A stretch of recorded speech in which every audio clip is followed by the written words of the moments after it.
বিসমিল্লাহির রহমানির রহিম। সুপ্রিয় শিক্ষার্থী বন্ধুরা, এই মুহূর্তে যারা প্রাথমিক শিক্ষা পরিবার অনলাইন ক্লাস বাংলাদেশ ও বিশ্ব পরিচয় এই ফেসবুক পেজে আমার সাথে যুক্ত আছো, তাদের সবাইকে স্বাগত ও শুভেচ্ছা জানাচ্ছি। আজকের বাংলাদেশ ও বিশ্ব পরিচয় চতুর্থ শ্রেণীর এই বিষয়ে তোমরা জানো যে আমি পূর্বের যে ক্লাসটি করেছিলাম সেটি ছিল যে এশিয়া মহাদেশ, অধ্যায় 10। সেই এশিয়া মহাদেশের আমরা বিগত ক্লাসে যে বিভিন্ন সম্পদ আছে এশিয়া মহাদেশের, খাদ্যশস্য অর্থাৎ কৃষিজ যে সম্পদ আছে তার মধ্যে খাদ্যশস্য এবং অর্থকরী ফসল এই বিষয়টি উপস্থাপন করেছিলাম। তোমাদের কি মনে করতে পারছো? মনে আছে? খেয়াল হয়েছে? হ্যাঁ বন্ধুরা, তোমরা নিয়মিত অনুশীলন করবে এবং প্রত্যেকটি এই অনলাইনে ক্লাসগুলি দেখার পর তুমি সেটি বইয়ের সাথে আবার সংযোগ স্থাপন করে নিজেকে আরও সমৃদ্ধ করে নেবে, তাহলেই মনে থাকবে। হ্যাঁ বন্ধুরা, আজকে এই এশিয়ার বিভিন্ন সম্পদের মধ্যে আমরা খনিজ সম্পদ এবং শিল্প নিয়ে আলোচনা করতে যাচ্ছি। তোমরা আমার সাথে থাকো এবং আমি ছবির মাধ্যমে সেই সকল বিষয়গুলি তুলে আনছি। হ্যাঁ বন্ধুরা, আমরা আজকের এই পাঠ থেকে আমরা যে বিষয়গুলি জানতে পারবো সেটি হলো যে আমাদের যে খনিজ দ্রব্য কি, যেগুলি আমাদের প্রাকৃতিক উৎস, অর্থাৎ সেটি আমাদের ভূগর্ভস্থ বিভিন্ন লেয়ারে আমাদের যে সম্পদগুলি আছে সেগুলি উত্তোলন করে বা আহরণ করে যা আমাদের দৈনন্দিন জীবনে বিভিন্নভাবে কাজে লাগায় এবং যে রাষ্ট্রের মধ্যে, যে দেশের মধ্যে এই সম্পদগুলি আছে সেটি অর্থনৈতিকভাবে একটি সম্পদে পরিণত হয়, সেগুলি হলো আমাদের খনিজ সম্পদ, যেটিকে আমরা জীবাশ্ম জ্বালানি বা বলেও থাকি। হ্যাঁ, তো বন্ধুরা, আমরা এই খনিজ সম্পদ কি কি আছে এশিয়া মহাদেশে তা আমরা দেখব। পাশাপাশি শিল্প ক্ষেত্রে এই এশিয়া মহাদেশ এই পৃথিবীতে কি কি ক্ষেত্রে অবদান রাখছে, কি কি শিল্পের বেশি গুরুত্ব আছে, সেই বিষয়গুলো তুলে ধরব। তো চলো বন্ধুরা, আমরা একটু টিভির স্ক্রিনে আমরা সেটি পর্যবেক্ষণ করব এবং আলোচনা নিয়ে আসব। হ্যাঁ বন্ধুরা, আমরা চলে যাই টিভির স্ক্রিনে।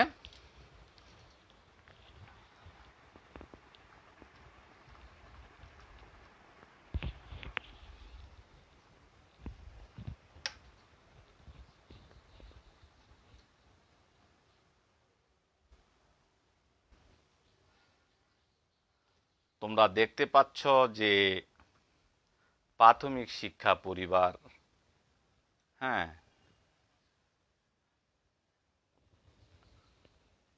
এই কভার পেজটি। তো বন্ধুরা, আমি কাজী মোহাম্মদ মহসিন, প্রধান শিক্ষক, মাধুপুর লাখপুর সরকারি প্রাথমিক বিদ্যালয়, মনোহরদী নরসিংদী।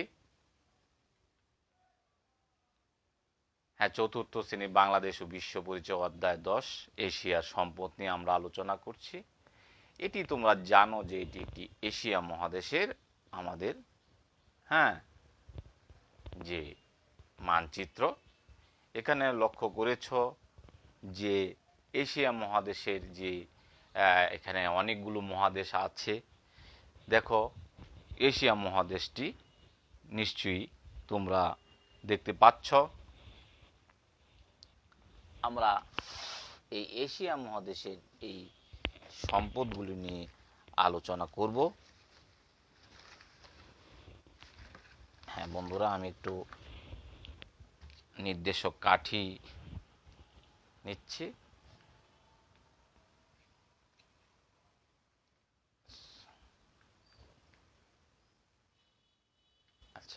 ঠিক আছে, এই যে এটা হলো আমার এশিয়া মহাদেশ। তারপরে আমরা চলে যাই, এই হলো আমাদের বিভিন্ন এশিয়ার মহাদেশ, চীন, বাংলাদেশ, ভারত, ভুটান, নেপাল, মায়ানমার।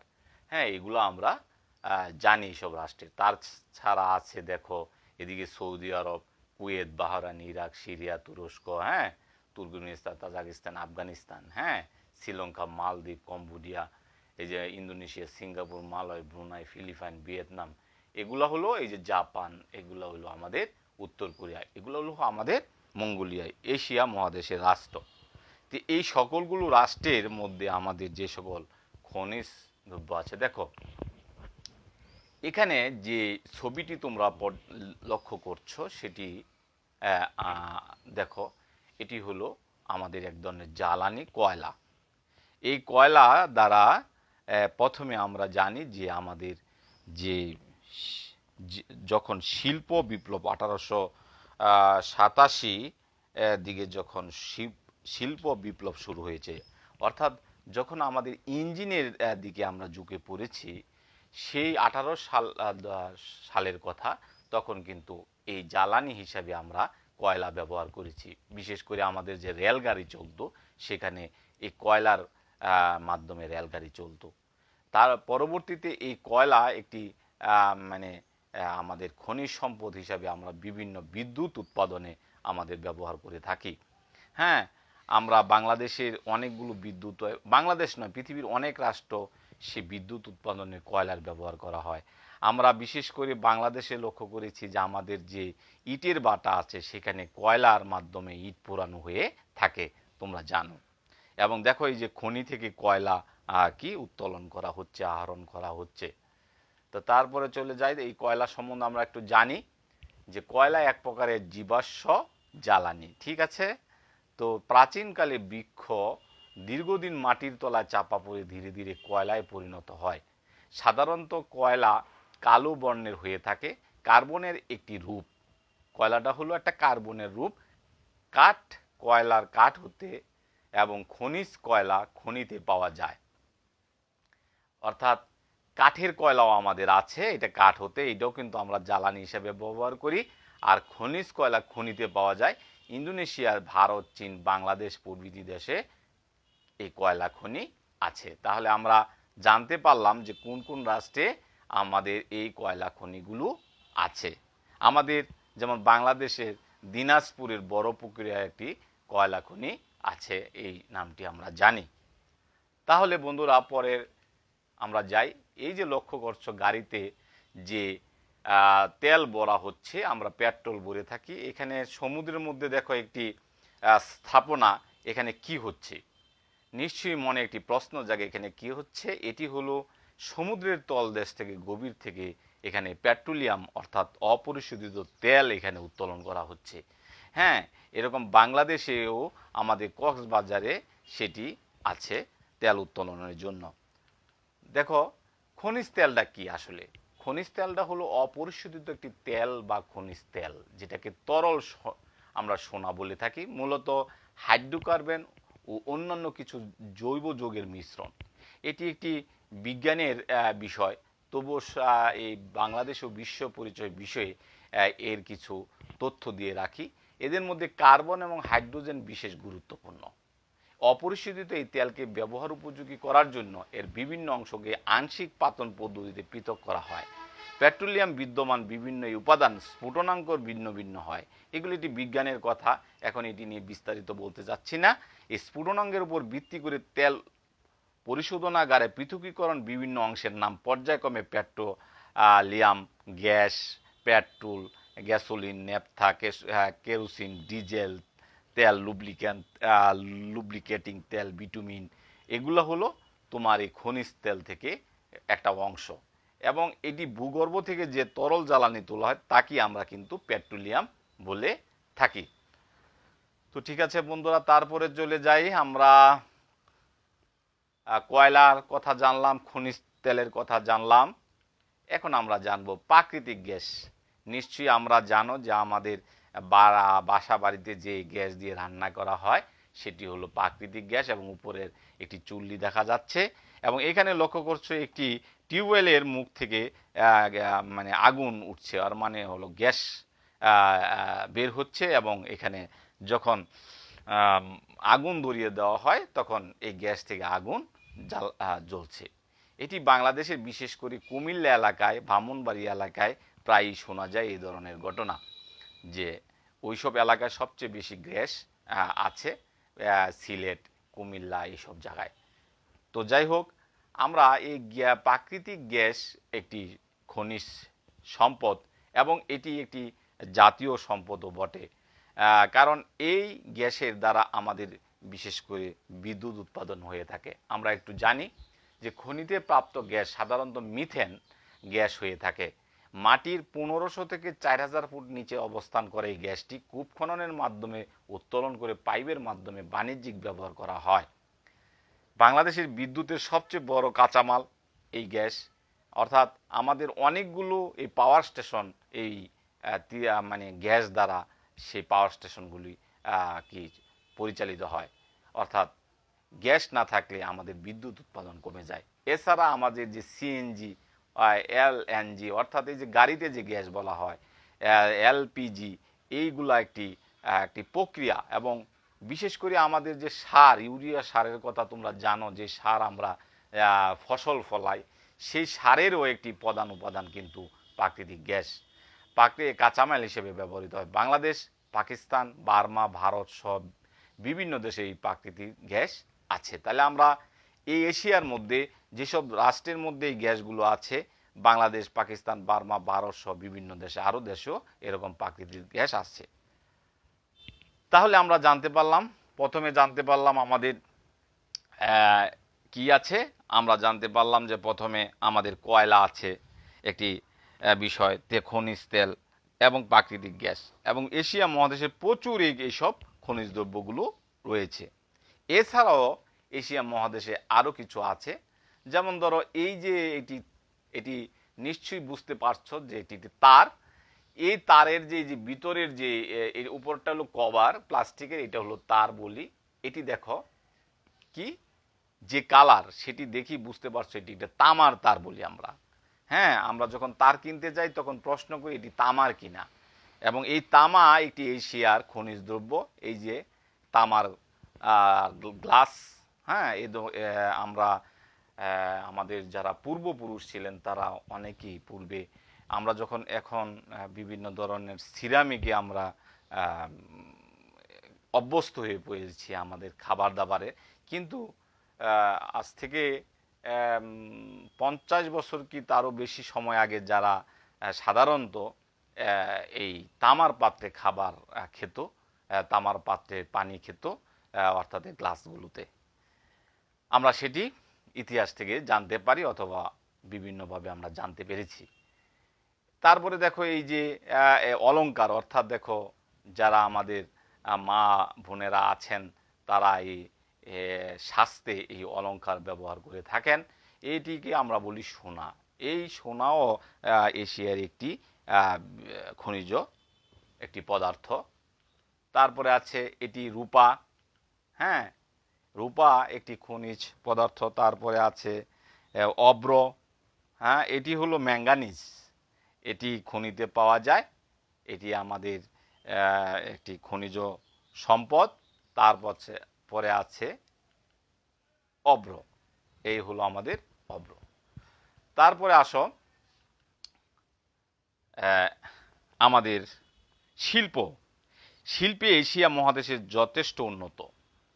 হ্যাঁ, এই মহাদেশের বিশেষ করে যে বিভিন্ন রাষ্ট্রগুলো আছে শিল্প কারখানায় অনেক প্রসিদ্ধ, এবং বিশেষ করে আমরা জানি জাপান, চীন, ভারত, মালয়েশিয়া, দক্ষিণ কোরিয়া, থাইল্যান্ড, এই রাষ্ট্রগুলি অনেক শিল্প কারখানা আছে।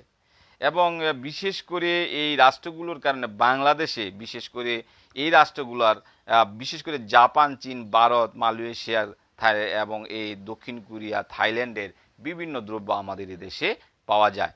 তো আমরা দেখি রাষ্ট্রগুলোর সাথে পরিচিত হই, এই হলো, এটি দেখি বোঝা যাচ্ছে যে এটি কলকারখানার ছবি। হ্যাঁ, এই হলো আমাদের পাট শিল্প, পাট থেকে যে বিভিন্ন ধরনের দ্রব্য, এর মধ্যে এখানে দেখা যাচ্ছে চট হচ্ছে, এটি হলো আমাদের শিল্প ব্যবস্থাপনা। তো এখানে দেখো আমরা জাপান নিয়ে আসছি। হ্যাঁ, জাপান, এই জাপান হলো আমাদের এই শিল্পের জন্য প্রসিদ্ধ। তারপরে আছে দেখো চীন।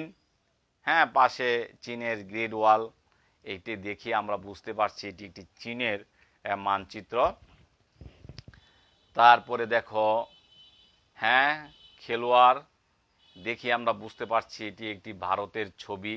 হ্যাঁ, এখন ছোট্ট একটি রাষ্ট্র দেখো বাংলাদেশ, তার মাঝে আছে এই পুরো রাষ্ট্রটা ভারত। এই ভারত শিল্পের জন্য, বিভিন্ন শিল্পের জন্য প্রসিদ্ধ। তারপরে দেখো মালয়েশিয়া, আমাদের অনেকেই মালয়েশিয়া প্রবাসী হিসাবে আছে, কাজ করতে যায়। এবং দেখো এখানে একটি টুইন টাওয়ার যেটি বিখ্যাত। তো এই হলো মালয়েশিয়া। তারপরে দেখো এটি হলো আমাদের দক্ষিণ কোরিয়া। হ্যাঁ, এই দক্ষিণ কোরিয়া শিল্পের জন্য অনেক বিখ্যাত। তারপরে দেখো থাইল্যান্ড, এটি খুব সুন্দর একটি দেশ যেখানে অনেকেই বেড়াতে যায়। তো এই রাষ্ট্রগুলোর আমাদের কি কি সেখানে মানে শিল্পগুলো আছে, এর মধ্যে লোহা, ইস্পাত, কাগজ শিল্প এবং বস্ত্র শিল্প। যেমন বস্ত্রের জন্য এই যে ভারত, পাকিস্তান, বাংলাদেশ খুবই, প্রত্যেকটা রাষ্ট্রেই বস্ত্রের জন্য, এবং চীনেও অনেক বস্ত্র তৈরি হয় যেগুলো আমরা ব্যবহার করে থাকি। এই যে রড দেখছো, লোহা, এই লোহা এটি তৈরি হচ্ছে, এটি এশিয়ায় খুবই এই রড বা লোহা তৈরির জন্য শিল্পগুলো অনেক প্রসিদ্ধ, ইস্পাত আছে। তারপরে দেখো এখানে পশম, অর্থাৎ আমরা পশমি বিভিন্ন কাপড় পরে থাকি, এই পশমগুলো এশিয়াতে খুবই, পশমি কাপড়ই প্রসিদ্ধ। তার পাশেই লক্ষ্য করেছ যে পাটজাত বিভিন্ন দ্রব্যের এই যে আমাদের ব্যবহার্য বিভিন্ন ব্যাগ তৈরি করা হয়েছে, খুবই দেখতে আকর্ষণীয় সেই ব্যাগগুলি, চমৎকার। এটি একটি শিল্প যা এশিয়া মহাদেশে হয়ে থাকে, বিশেষ করে বাংলাদেশে এটি খুবই প্রসিদ্ধ। তো আশা করি বন্ধুরা আজকের এই পাঠ থেকে তোমরা বুঝতে পেরেছ, জানতে পেরেছ, সেটি হলো যে এশিয়া মহাদেশের যে বিভিন্ন খনিজ দ্রব্য এবং শিল্পের নাম, যেসব খনিজ দ্রব্যগুলো আমরা আবারও পুনরাবৃত্তি করি, সেটি হলো যে কি কি, যে কয়লা, খনিজ তেল, প্রাকৃতিক গ্যাস অন্যতম। তার মধ্যে হলো আমরা একটু লিখি, খাতায় লিখে ফেলি। তার মধ্যে হলো আমরা দেখতে পেয়েছি কয়লা। হ্যাঁ, তারপরে আছে হলো আমাদের খনিজ তেল, তারপরে আছে আমাদের প্রাকৃতিক গ্যাস। এটি হলো অন্যতম এই তিনটি। তো বন্ধুরা আজকের এই পাঠ থেকে আমরা যেসব বিষয়গুলো জানতে পেরেছি, সেটি এশিয়ার খনিজ দ্রব্য এবং শিল্প সম্বন্ধে জানতে পেরেছি। এই সম্পর্কিত তোমাদের যে বিভিন্ন প্রশ্ন থাকতে পারে, সেই প্রশ্নগুলি আমার কমেন্টে জানিয়ে দাও।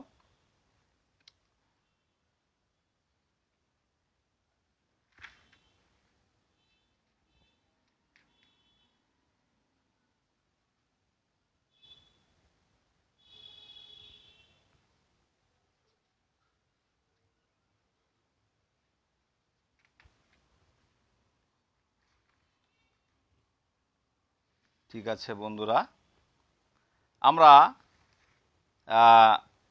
কোন কোন মহাদেশে প্রচুর খনিজ দ্রব্য রয়েছে, এই মহাদেশ কিসে যথেষ্ট উন্নত, এই মহাদেশগুলো কয়টি উল্লেখযোগ্য শিল্পের নাম লেখো। এশিয়া মহাদেশের প্রচুর খনিজ দ্রব্য রয়েছে, এই মহাদেশের যথেষ্ট উন্নত, এই মহাদেশের কয়েকটি উল্লেখযোগ্য শিল্প হলো এগুলি। একটি প্রশ্ন হলো বাড়ির কাজ, এটি তোমরা পাঠিয়ে দিবে মেসেঞ্জারে এবং তোমরা শিখে নিবে।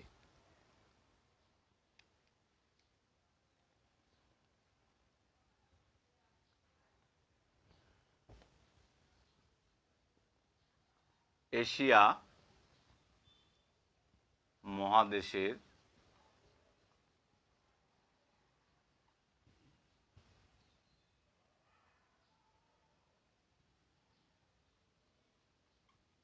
খনিজ দ্রব্যের নামগুলো